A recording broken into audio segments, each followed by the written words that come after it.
We can begin by talking about the book Influence, which resulted from my 2.5-year program of research into the training programs of all of the different influence professions to see what they do to get us to say yes.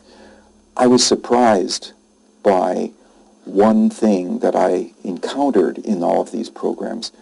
There were only 6 universal principles. Now, there were hundreds, maybe thousands of individual tactics, but only 6 universal principles of influence that seemed to capture the great majority of what all of these individuals were doing.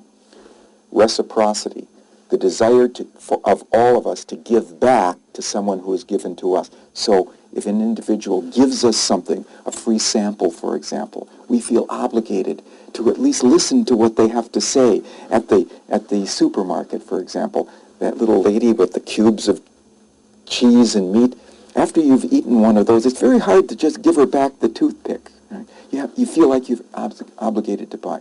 Reciprocity is one. Another is scarcity, the desire to have those things you can have less of.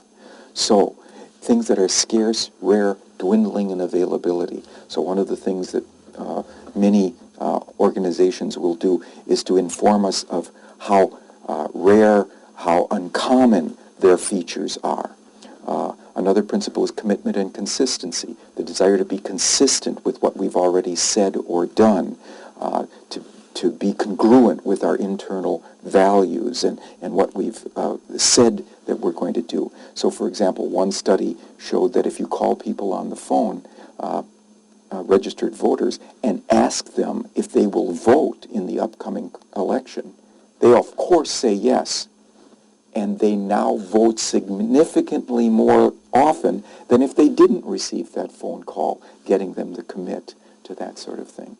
Another principle is consensus, or what we call social proof, the idea that people want to follow the lead of similar others, people just like them.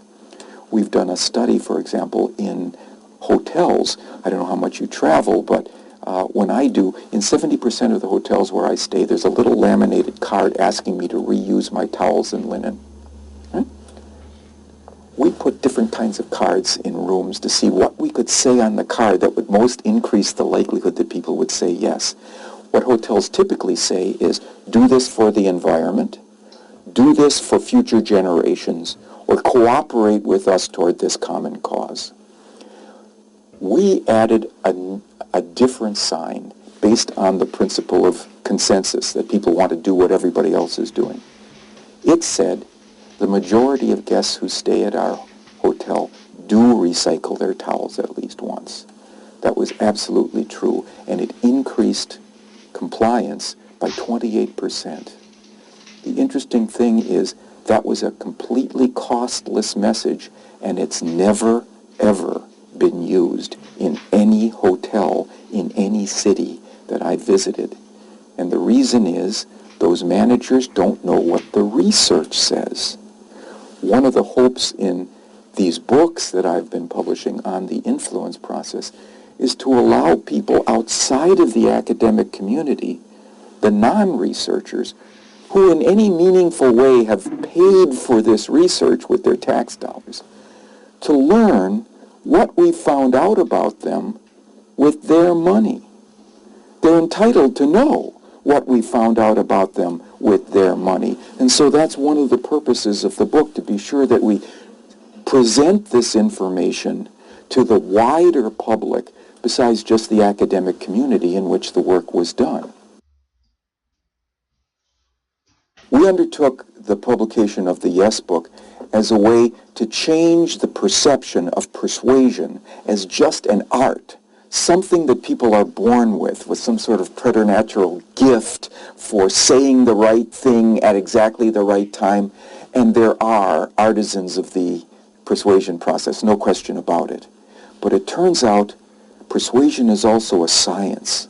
For over over a half a century now, researchers in various kinds of situations, mostly psychologists, communication professionals, sometimes marketing professors in business schools, have been studying how you can say something in one particular way that will significantly increase the likelihood of assent to that thing, and have been checking their theories and their hypotheses in scientific experiments that allow us lessons that we can provide to the larger community beyond the scientific establishment of how you can be more effective and how you can be confident that you will be more effective, because it's grounded in true science, not just hunches and speculations of people who want to talk to you about this process.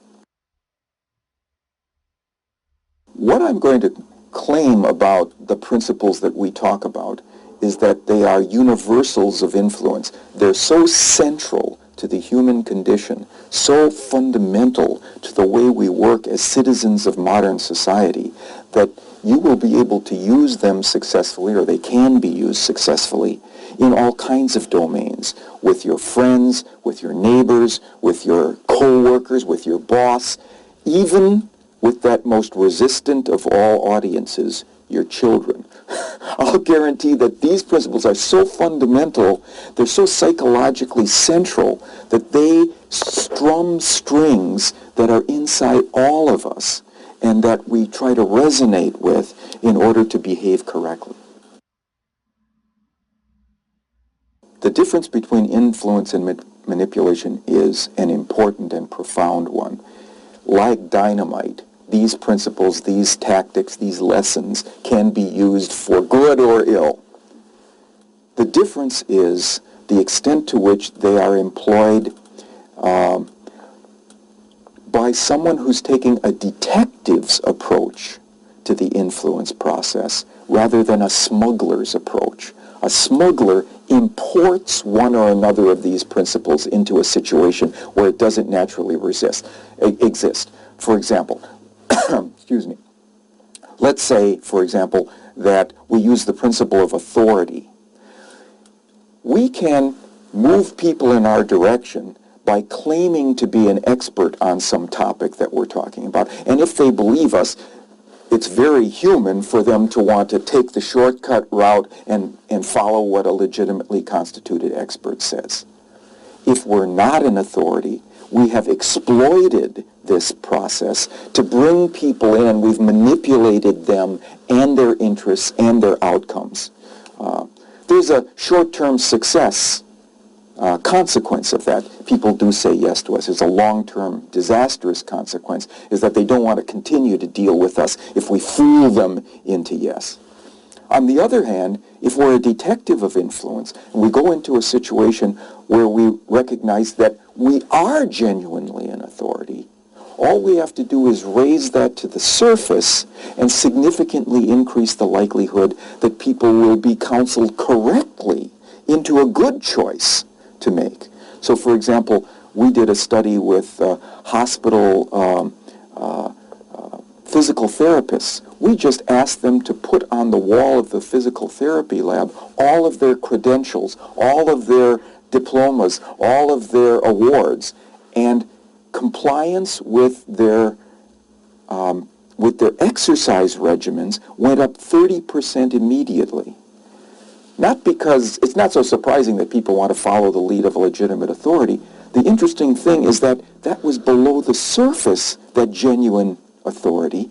All that had to be done was that somebody like a detective saw it was there and brought it to the surface so it would be available to people to base their decisions on. Yeah, it's a great question, because it gets back to the question of ethics again, which is, if somebody's trying to influence me, and I've read my book, and I know that they're trying to, I should not be automatically resistant to that. I should only be resistant to the person who's trying to manipulate me into yes by claiming to be an authority when he or she isn't. I do want to follow the person who's the genuine authority, for example. I do want to follow the person who gives me true information that what they are recommending is consistent with an existing commitment that I've already made, a priority that I have in my life. Or I do want to be vulnerable to the appeals of someone who tells me about a genuinely unique or dwindling availability that has value to me. All of those things are influence dimensions along which I want to move, except when they're counterfeited. So the key is, if I've read about influence and I know about it, I should no longer be simply alert to the fact that somebody's trying to influence me. It's a more subtle differentiation. I need to be alert to the person who's trying to influence me with genuine information about the factors that steer me correctly, versus somebody who's trying to fabricate that information. Yes, there are such features. So, for example, one of the principles of influence we talk about is liking. People prefer to say yes to those they know and like. And one of the factors that causes us to like somebody else is how similar we feel to that person. So the individual who on a YouTube video comes across as every person, as just like the audience to whom he or she is speaking, will get that liking, will get the rapport, will get the focus of attention, and will make the information more likely to be considered. The same thing goes with the authority principle that we've talked about. The extent to which you can appear more authoritative, more credible, more knowledgeable. And you can do that, for example, by doing something as simple as speaking slightly more rapidly than normal. We assign greater credibility and knowledge and confidence to people who speak slightly more rapidly than normal. If you speak too quickly, then you look like some salesperson who's trying to pull the wool over their eyes. But slightly more rapidly than normal, you get a sense this person knows what he or she is talking about, and you're more willing to take that information in. I'm not sure if you or your viewers would recall, but there is a public service announcement that was run back in the 70s and 80s called the Iron Eyes Cody spot that is reputed to be the single most effective public service announcement about the environment that has ever been sent to the American public. It showed a picture of a very stately, buckskin-clad Native American paddling his canoe up a river that floated with various kinds of pollution. He came to the side of the river. The bank was covered with pollution. He came to the side of a road, also littered. A car went by and threw garbage out the window, fast food bag, at his feet. It splattered. The camera panned up, and you saw a tear running down his face. Very powerful message. Don't litter.